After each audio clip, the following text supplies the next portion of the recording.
Terus tetap akses live streamingnya di lovejogja.com dan juga masih terbuka di line interaktifnya di 0853116653. Terus kita dengarkan kembali sharing dari Ibu Salin bagaimana melawan pikiran dalam pikiran Kristus, itu yang jadi tema di kesempatan sore hari ini. Silakan Ibu. Iya, baik, kembali lagi dalam program Happiness Moment. Hari ini kita sedang belajar gimana menaklukkan pikiran kita dalam pikiran Kristus. Karena pikiran kita adalah area kemenangan kita sebagai orang-orang percaya. Nah, apa yang kita pikirkan, saudara, akan menjadi apa yang kita yakini. Nah, ini perlu diketahui dulu. Jadi apa yang kau pikirkan, itulah yang kau akan yakini. Ya, kalau kita berpikir tidak bisa, contoh hal-hal kecil, ya tentu akan terjadi nggak bisa. Tapi kalau kita bilang kita bisa dan kita coba, kita juga melihat akan terjadi bahwa kita bisa. Ya, apa yang kita yakini akan menjadi tindakan kita. Tindakan yang dilakukan berulang-ulang akan menjadi sebuah kebiasaan, dan itu akan membuat kita punya karakter yang kokoh. Karakter di dalam firman Allah yang membuat kita bisa menang dalam setiap persoalan. Contoh, waktu kita baca firman Tuhan setiap hari, saudara mengaminkan terjadi, maka itu akan membentuk karakter-karakter roh saudara menjadi kuat. Setiap kali kita perkatakan speak bless, perkatakan firman, itu membentuk karakter kita menjadi kuat.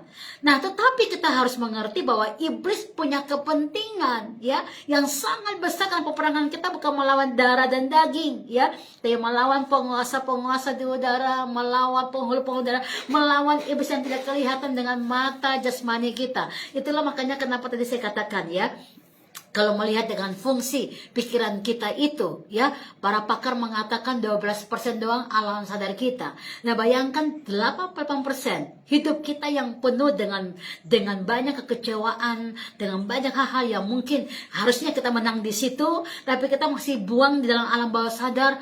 Satu ketika kita sedang memikirkan hal itu akan dimunculkan oleh si iblis, dan kita menjadi orang yang berbeda lagi. Dan ini yang harusnya kita kalahkan. Kita udah menang di dalam alam bawah sadar kita, kita bersih, kita clear alam sadar kita, apalagi kita perkatakan, kita tundukkan pikiran kita dalam pikiran Kristus. Nah, makanya kita mesti ngerti bahwa ada kepentingan iblis. Kalau dia melihat kita selalu jatuh di lubang yang sama bertahun-tahun, kita nggak pernah menang di situ, ini kepentingan iblis akan berlangsung untuk mencelakai kita berulang-ulang, dan kita kalah di area kita sendiri. Ini area kemenangan kita, tapi kalau kita kalah, orang bilang gini, kok kita kalah di rumah kita sendiri sih? Nah, ini, ya, saya nggak lagi bahas bola, saudara. Nah, kalau kita bisa memikirkan pikiran kita dan kita tahu kelemahan-kelemahan yang kita mulai selesaikan, saya percaya, ya, kita akan melihat kemenangan terjadi. Nah, tapi kita belajar, kita melihat ada upaya-upaya yang iblis akan lakukan dan dia mulai merasuk pikiran kita. Upaya pertama yang iblis melakukannya adalah kita mesti mengerti siasat ini, ya. Iblis membangun benteng-benteng dalam pikiran kita. Iblis akan menguasai hidup kita dengan cara menaklukkan pikiran kita kepada dia dengan perkataan-perkataan yang negatif. Nah, ini yang paling pertama harus diketahui, ya. Pikiran yang negatif, pikiran yang pasrah, ini, ya, bukan berserah kepada sang pemilik hidup kita, tapi kita pasrah dengan keadaan dan situasi. Ini adalah celah terbesar untuk iblis mengambil alih. Karena waktu kita pasrah, berarti tandanya kita kalah sebelum berperang. Dan akhirnya yang mengambil peperangan ini adalah si jahat.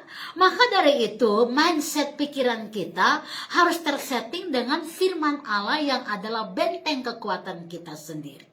Ya, firman Allah adalah benteng kekuatan kita. Kita tunjukkan bahwa kita dikuasai oleh firman Allah itu. Kita tunjukkan kepada iblis bahwa kita punya kekuatan roh yang luar biasa. Nah, contoh, ya, kalau kita ingin melakukan sesuatu dan kita tahu bahwa kekuatan kita nggak bisa, gitu, ya, nggak bisa, saya nggak bisa. Tapi kita perkatakan firman dan kita menyerah kepada Tuhan, berserah kepada Tuhan, ya, bukan pasrah, tapi berserah kepada Tuhan, ya. Saya percaya akhirnya kita dihidupkan oleh firman Allah, dan akhirnya kita bisa melihat yang namanya miracle, mujizat. Karena yang dikatakan dengan istilah mujizat itu tentu manusia nggak bisa menggapainya. Tidak bisa. Itu hanya terjadi oleh karena kemahakuasaan Tuhan. Hanya Tuhan yang bisa melakukan yang namanya mujizat. Makanya perlu terkonek kepada semua yang menjadi milik kepunyaan Tuhan. Yaitu kuasanya, otoritasnya, firman-Nya harus kita ambil. Menjadi senjata roh kita. Ya, supaya kita bisa kuat di situ. Makanya harus dilihat tadi. Yang pertama, waktu kita mulai ada pikiran negatif, ya, ini kesempatan buat iblis mulai mengatur tembok-temboknya dia, sehingga akhirnya kita kalah karena kita tidak bisa menguasai diri kita dalam firman Tuhan.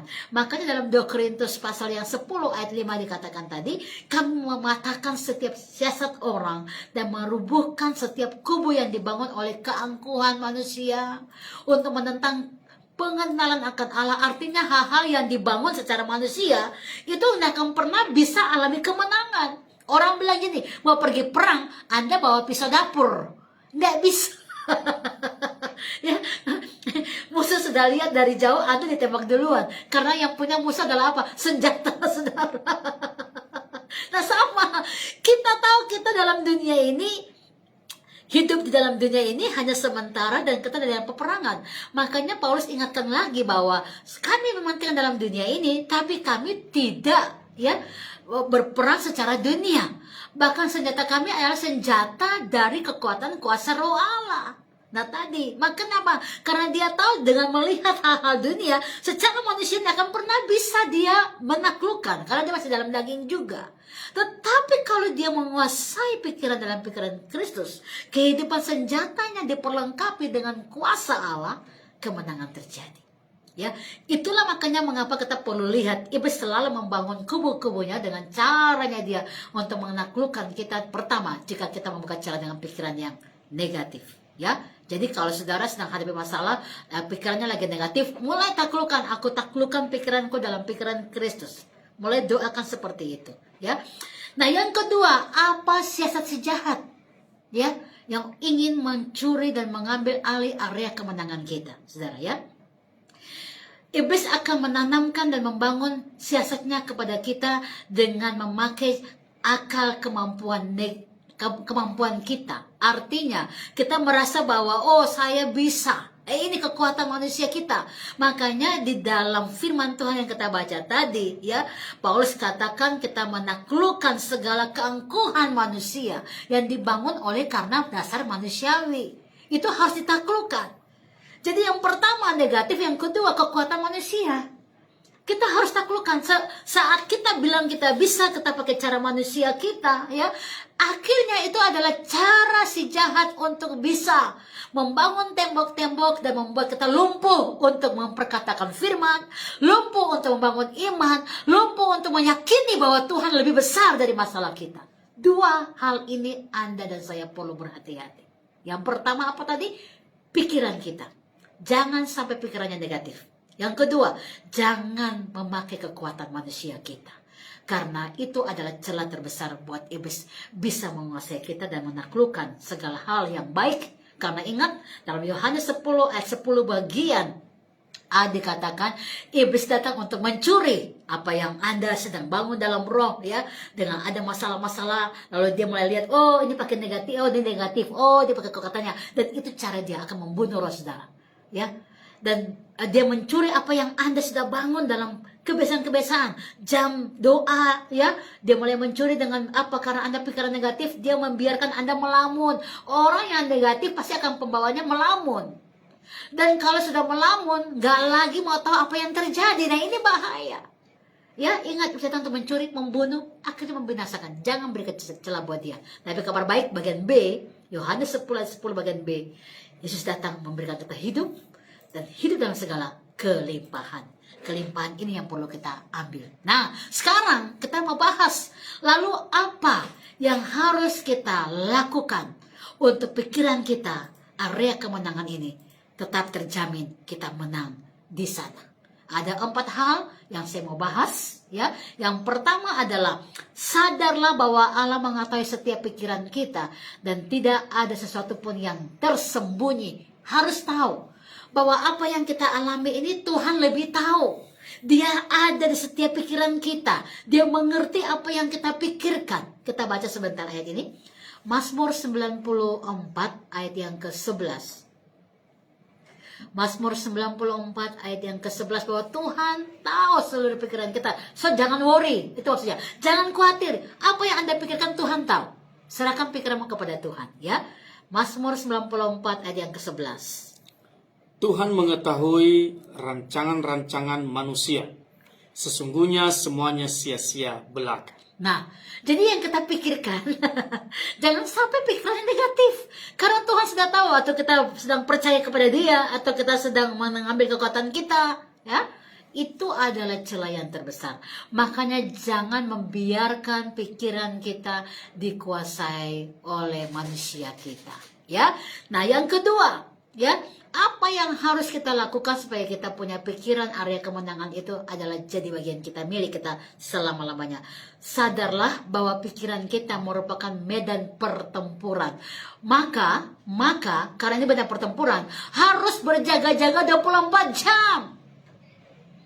Ya, kalau kita mau pergi di perang, ya, namanya orang sudah diutus pergi perang, prajurit, dia nggak pernah berleha-leha, tidurnya tidak akan seperti tidur di rumah. Dia itu hanya taruh badan di mana gitu ya, mungkin di dinding atau di mana. Kenapa? Karena berjaga-jaga, bahkan sebisa mungkin nggak tutup mata. Kenapa? Karena dia melihat jangan sampai musuhnya kecolongan datang.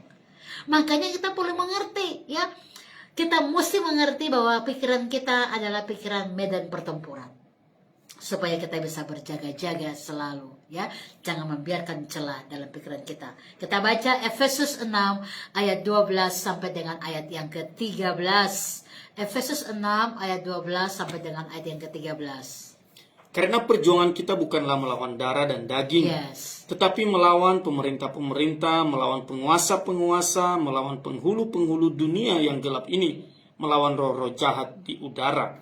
Sebab itu ambillah seluruh perlengkapan senjata Allah, Yes. supaya kamu dapat mengadakan perlawanan pada hari yang jahat itu dan tetap berdiri Yes. sesudah kamu menyelesaikan segala sesuatu. Amin. Ya, kita harus sampai di bahwa saya tetap berdiri. Setelah alami peperangan, kita adalah orang-orang yang bahkan lebih dari pemenang. Ya. Makanya perlu mengambil senjata ilahi, yaitu kekuatan Allah. Kita bandingkan ini. Makanya ini bagaimana supaya senjata ini ada peluru, ya kan? Pelurunya apa? Filipi 4 ayat 8. Ini pelurunya. Filipi 4 ayat yang ke-8. Haleluya. Jadi akhirnya saudara-saudara, semua yang benar, semua yang Haleluya. mulia, Yes. semua yang adil, semua yang suci, Yes. semua yang manis, semua yang sedap didengar, semua yang disebut kebajikan Haleluya. dan patut dipuji, pikirkanlah semuanya itu. Luar biasa. Jadi ingat, pikiran kita adalah medan pertempuran. Ya, ambil senjata Allah dan isilah peluru-pelurunya di dalam Filipi 4 ayat 8 tadi. Yang ketiga, bagaimana supaya kita bisa menang dalam area pikiran kita? Bersikaplah tegas dalam memutuskan pikiran kita. Artinya, putuskan, pikiranku adalah pikiran Kristus. Ambil keputusan. Ya, kadang-kadang saudara membiarkan pikiran Anda itu karena apa? Udah dikasih oleh si jahat. Nah, jadi jangan biarkan Anda punya pikiran itu melamun kosong, ya. Tetapi bersikaplah tegas bahwa pikiranku adalah pikiran Kristus. Filipi pasal yang ketiga, ayat yang ke-19. Mari kita baca ayat ini, ya. Mulailah bersikap tegas dengan pikiran Anda bahwa pikiranmu adalah pikiran yang berfokus kepada Kristus. Haleluya. Filipi 3 ayat 19. Kesudahan mereka ialah kebinasaan, Tuhan mereka ialah perut mereka, kemuliaan mereka ialah aib mereka. Pikiran mereka semata-mata tertuju kepada perkara duniawi. Jadi jangan pusatkan kepada perkara duniawi, ya. Jangan. Tapi mari kita lihat dan putuskan pikiran kita ini dikuasai oleh Roh Allah. Kolose 3 ayat yang ke-2. Mari kita baca ayat ini untuk kita semakin mengerti bahwa kita harus mengambil keputusan. Apa yang Anda pikirkan harus putuskan. Ini boleh dipikirkan enggak? Ini enggak boleh dipikirkan. Jadi pikirkan. Kadang-kadang semuanya kita pikirkan, ya. Anak punya nilai merah di kelas aja kita pikirkan sampai hari besok dan seterusnya. Dan bahkan kadang kita nggak bicara sama anak kita karena kita bilang, kamu mau dapat nilai yang bagus. Ini bahaya, saudara. Putuskan pikiranmu. Mana yang perlu dipikirkan, mana yang nggak boleh dipikirkan. Ya, oke. Kolose 3 yang kedua. Demikianlah firman Tuhan. Pikirkanlah perkara yang di atas, Ya. bukan yang di bumi. Pikirkan pikiran yang di atas. Tegaskan pikiranmu adalah pikiran yang di atas. Ya, hidup ini memang seperti drama. Tetapi percayalah bahwa kita dituntun oleh Roh Kudus dan kita pasti menjadi orang-orang yang lebih dari pemenang. Makanya pikirkanlah pikiran Kristus. Tegaskan itu bahwa pikiranku adalah pikiran Kristus. Yang keempat, poin yang keempat, gimana kita bisa menang dalam area adalah milik kita, pikiran kita sendiri. Berhati-hatilah selalu akan apa yang dilihat oleh matamu dan apa yang didengar oleh telingamu. Tolaklah dengan tegas untuk tidak mengizinkan. Nah ini, ya, karena apa yang Anda lihat, apa yang Anda dengar, ini bisa pengaruh, terutama bagi ibu-ibu. Kalau kumpul lagi arisan, jangan berikan peluang mendengarkan gosip. Nanti mau pulang ke rumah lagi masak, Pak, tadi rupanya begini. Aduh, bukan lagi nikmati masakan saudara, tapi yang suami jadi bingung sendiri. Mau makan enak jadi nggak enak. Karena apa? Terbawa pikiran. Jadi ini harus saudara ambil, kontrola. Apa yang perlu dilihat, kontrola. Apa yang perlu didengar, kontrola. Apa yang perlu Anda lakukan, kontrol semua itu ya. Matamu akan menjadi penyalur sesuatu yang baik atau tidak. Makanya kita katakan kalau matamu jahat, maka jahatlah seluruh anggota tubuhmu ya. Meletakkan hal-hal yang tidak patut jangan sampai terjadi di telinga kita. Ini gosip saya nggak perlu dengar, itu harus. Jadi kita mendisiplinkan diri kita sendiri. Ya, yang keempat adalah berhati-hatilah mana yang harus Anda masuk ke dalam dirimu dan mana yang nggak perlu Anda masuk ke dalam dirimu. Ya, karena disiplin itu penting untuk membuat kita berkemenangan. Haleluya. Baik, masih di program Happiness Moment di kesempatan sore hari ini. Kita kembali break sejenak di program sore hari ini. Stay tune.